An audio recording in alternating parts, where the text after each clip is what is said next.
Believe it or not, there are there are some good things about being this old. I know that that's hard to believe, but there are. Because when you're as old as I am, you have been privileged to be a part, a significant part of some very amazing historical events. The 1960s were an incredible decade. It was the decade of the first manned space flight. Alan Shepard, May 5th, 1961, lifted off in his rocket ship, went all of 113 miles in the air, went downstream, so to speak, for 302 miles, and the whole thing lasted 13 minutes. But that was our first manned space flight. And I remember it as if it were yesterday, and I can tell you that every single person who was old enough to know what was going on held their breath that whole 13 minutes. You might think that you couldn't hold your breath that long, but you can when something like that is taking place, because the rocket ship, just like this one, that they attempted to launch as a final test, got off the launching pad 4 inches before it crashed. We were not all that good at getting rocket ships into outer space. And that's the reason why there was so much fear and there was so much anxiety, worried about Alan Shepard, because we just stunk. But the Russians had already put a man not only into space, but had already orbited the Earth. And we felt compelled to try and keep up with them. And so whether we were ready or not, Alan Shepard was sent in to outer space. The 1960s also saw the first moon landing in 1969. One small step for man, one giant leap for mankind. And again, we were very, very concerned. The whole idea of landing on a moon that is almost a quarter of a million miles away, about 238, depending on what you look at as far as the Google site, 238 to 250,000 miles from Earth. And we put men up there on that celestial body. To this very day, when we have a full moon, I look at that full moon in absolute amazement, thinking about the fact that there have actually been human beings who have walked, who have put foot down on that and remembered that manned space flight into the cosmos to land on the moon. There were other things that were pretty much attendant to the 1960s. Muscle cars found their highest glory during the 1960s, and one of the ones that enjoyed the greatest popularity was the Pontiac GTO. We called it the GOAT. You got a GOAT? If you did, then you were special. You were really special, because that was the car as far as muscle cars is concerned. The 1960s saw the height of the popularity of the so-called king of rock and roll, Elvis Presley. And even though he was very popular and found the height of his popularity in the 1960s, oh man, there was that British invasion. Those 4 long-haired whippersnappers came over here and began to take all the hearts of the teenagers away from Elvis over to the Beatles. And that was something that I personally didn't care for, because I was a huge Elvis Presley fan. The 1960s were also a decade of some real tragedies. John F. Kennedy, our president at the time, was assassinated in Dallas, Texas. Became the last sitting president to be assassinated while in office. And it was a day of great mourning by the people of this nation. The 1960s also saw a movement among college campuses especially. that has, even though we don't use the phraseology today, has had a long-lasting effect on not only the youth of our nation, but other people, and that was the God is Dead movement.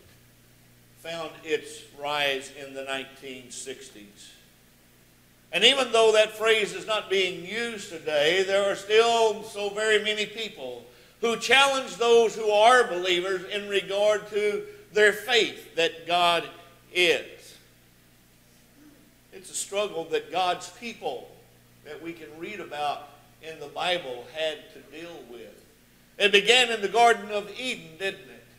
When Satan asked Eve, has God said? And if you really think about it, when you read that account, if you really think about it, what Satan was doing was asking Eve, are you sure?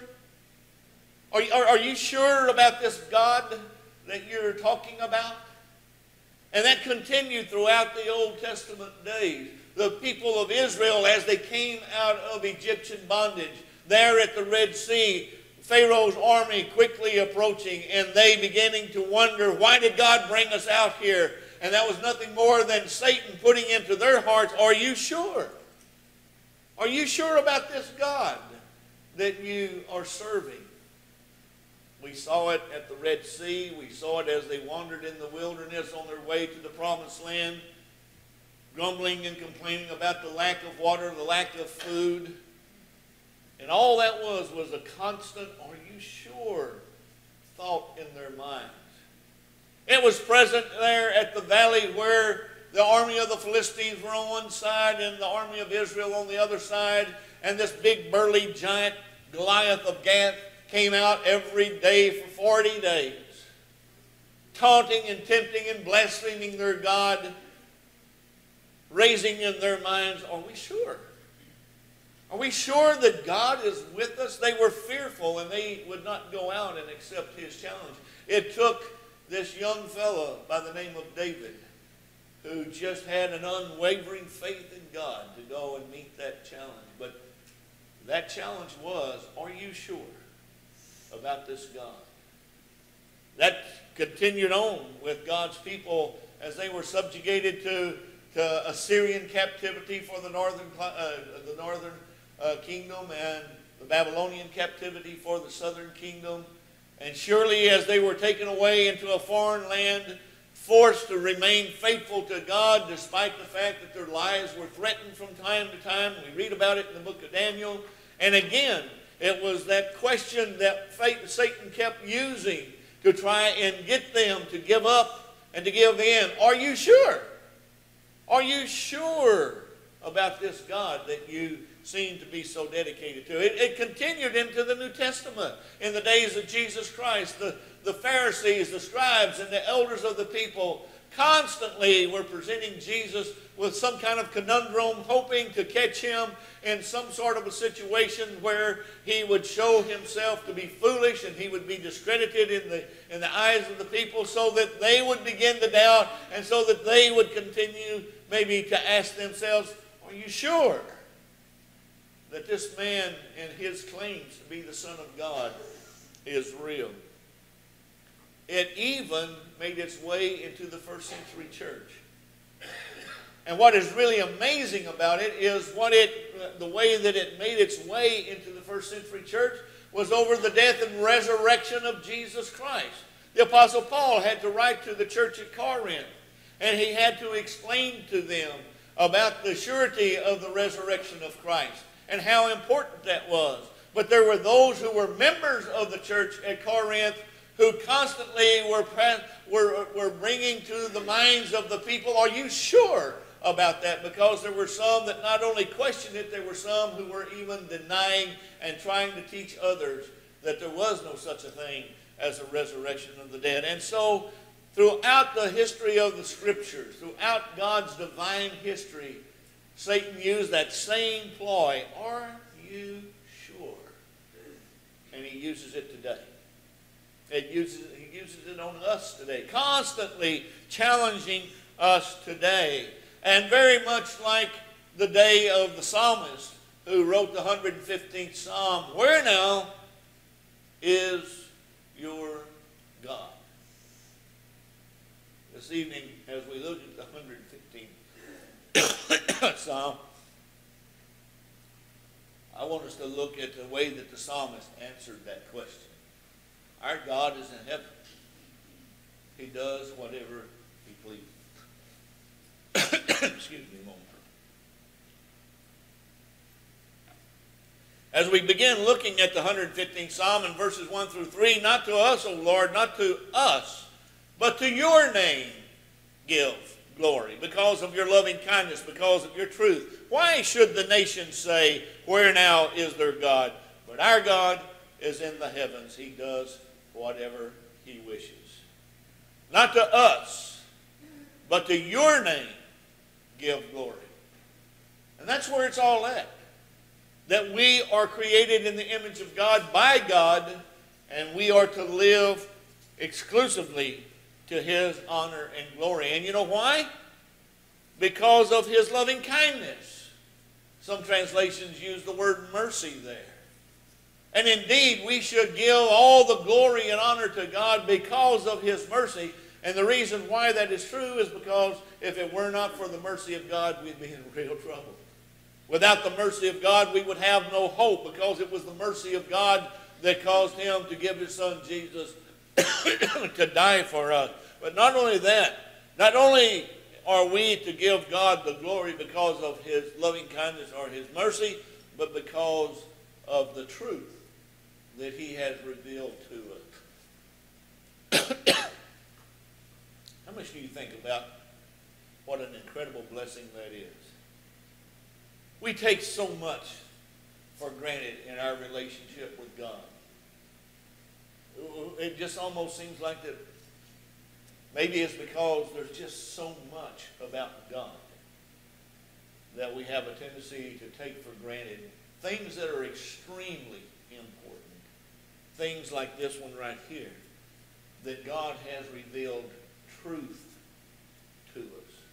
One of the problems that we suffer from in our world today is that there are people who want to establish as a fact that there is no such thing as an absolute truth. That everything and everybody is subject to whatever truth they themselves have accepted as being true.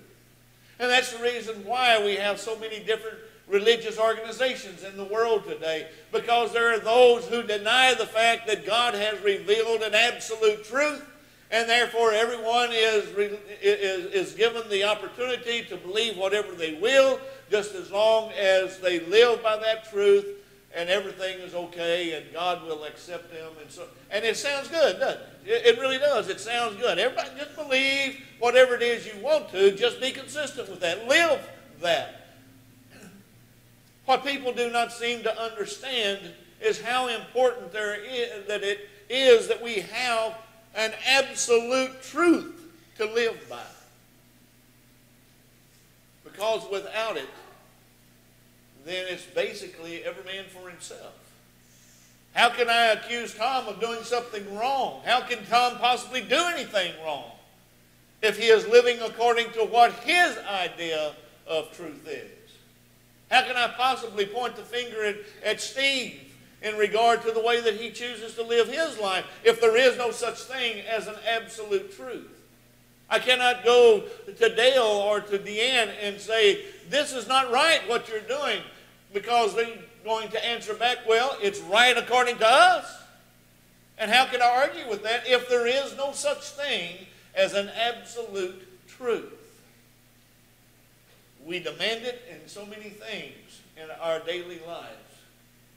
And for whatever reason, the world seems to think that we don't need there to be an absolute in the realm of religion and our relationship with God. But we do.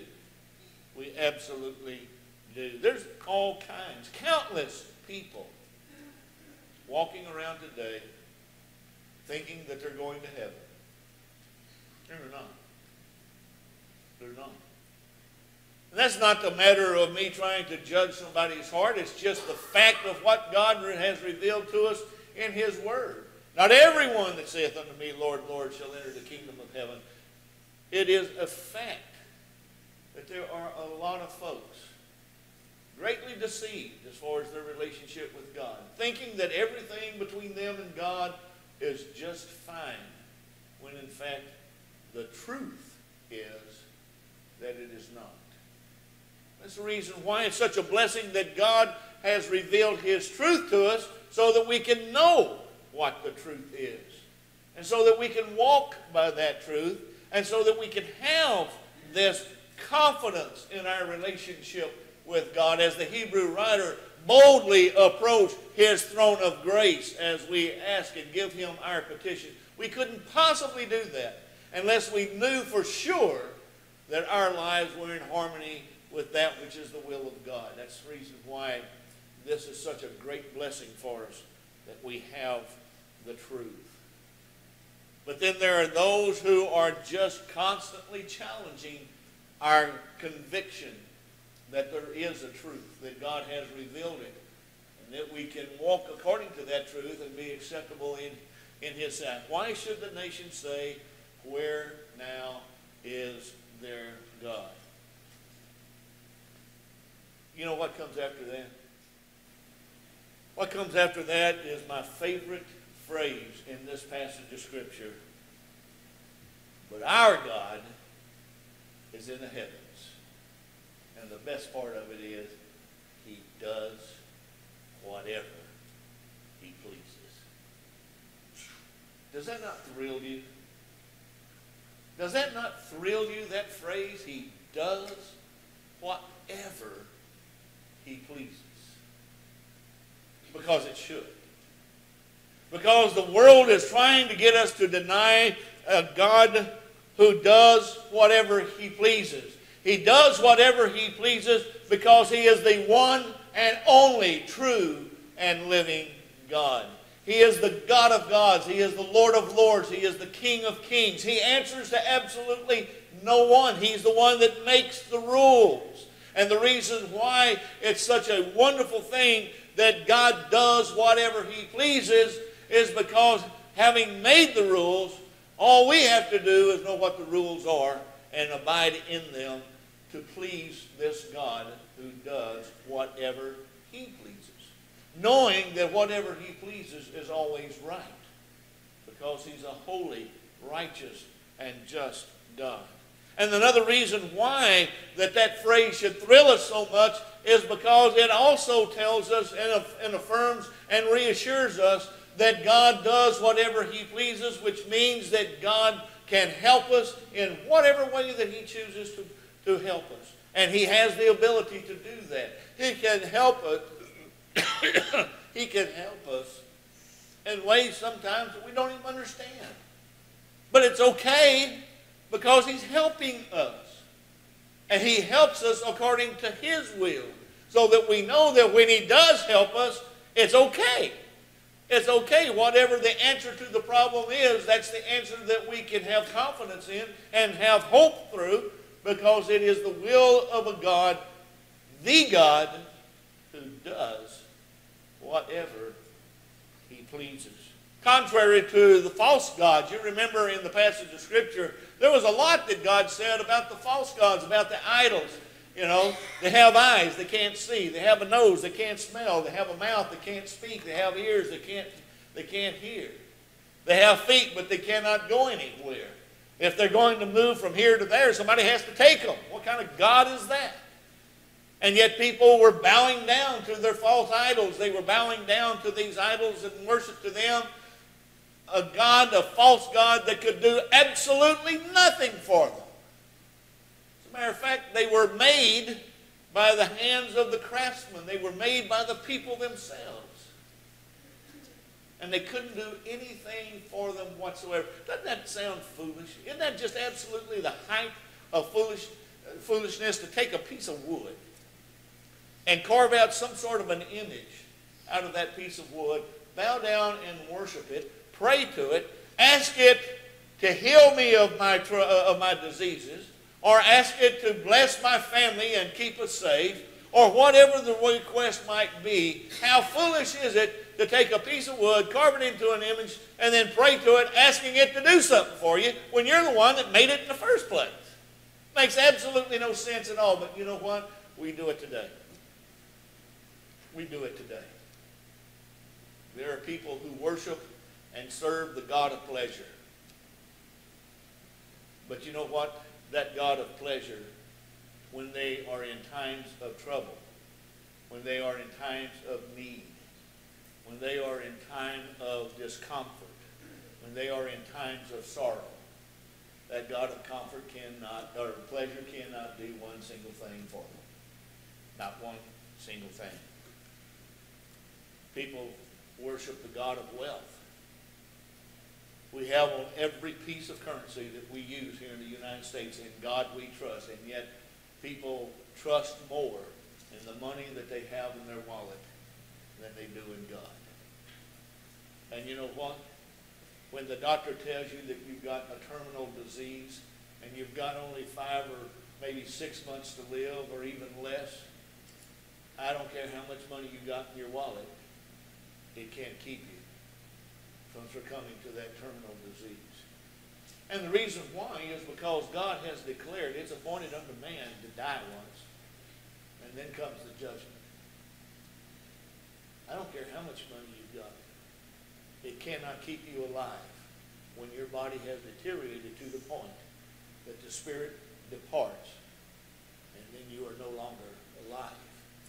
You can worship wealth all you want to, but it can't buy the most important things on the face of this earth: salvation and long more years of life. And it's your time, it's your time. But we worship self as well, don't we? We worship self as well. Whenever we do what we want to do rather than God's will, then what we're doing is we're making ourselves an idol of sorts. Doing our will rather than God. We're told there that our God is in heaven. He does whatever He pleases, and therefore we must trust in the Lord. He is their help and their shield. And He goes on to talk about that. And perhaps this was written during a time when Ezra and Nehemiah had led a group of people back from Babylonian captivity, and they were rebuilding the walls of Jerusalem, and they were rebuilding the temple, and the heathen nations around them were mocking and making fun of them and telling them, you can't do that. You've bitten off more than you can chew there in what you're trying to do. And yet we understand that God was with them, and that God enabled them, and that they were indeed able to do what God had instructed them to do, because they finally had learned through the captivity to trust God. To trust God for His promises. What a wonderful thing. Our God is in heaven. He does whatever He pleases, and therefore we can trust Him. We can trust Him. And whatever it is that we need to trust Him, we can trust Him. And then finally this evening, those who recognize that we serve a God who does whatever He pleases, we need to have a fear, a reverence, a respect for Him. Because indeed, He is the one and only true and living God. We need to fear Him. I don't know how come it came to be that for a period of time, not long after I obeyed the gospel back in 1975, that preachers made a big deal and preached time and time and time and time and time again that we're not to fear God. That as Christians there should be absolutely no fear of anything in our lives. And yet look at the New Testament. Look how many times that we are told in the Word of God to fear Him. To have a reverence for Him. To have a respect for Him. To have a dread of displeasing Him. It is a healthy fear. It is a respect for God that helps us to stay on that straight and narrow way. I think it's a big, big error. I think that it is contrary to Scriptures for someone to say that we're not to fear God, because all the Scriptures that I find in the New Testament tells us otherwise. that we're to have this respect for God. We're to have a reverence for Him. We're to have a reverence for Him when we come into this assembly. To behave ourselves in such a way that demonstrates and shows forth that from the heart we have a genuine respect for God. And because we're in His very presence, we're going to conduct ourselves in such a way that demonstrates a healthy and a proper reverence for Him, because holy and reverend is His name. And we need to fear God. God is. But more than that, God is in heaven, and He does whatever He pleases. And what that should do for all of us this evening is to cause us to be aware that there is coming that great judgment day when we have to deal with this God, who is the God of gods, the only God, who is omnipotent and omniscient, and who does whatever He pleases. So the question I have for all of us this evening is that question that Satan used to cause doubt. I don't want to use it to cause doubt. I want to use it for self-examination. Are you sure? Are you sure you're right with God?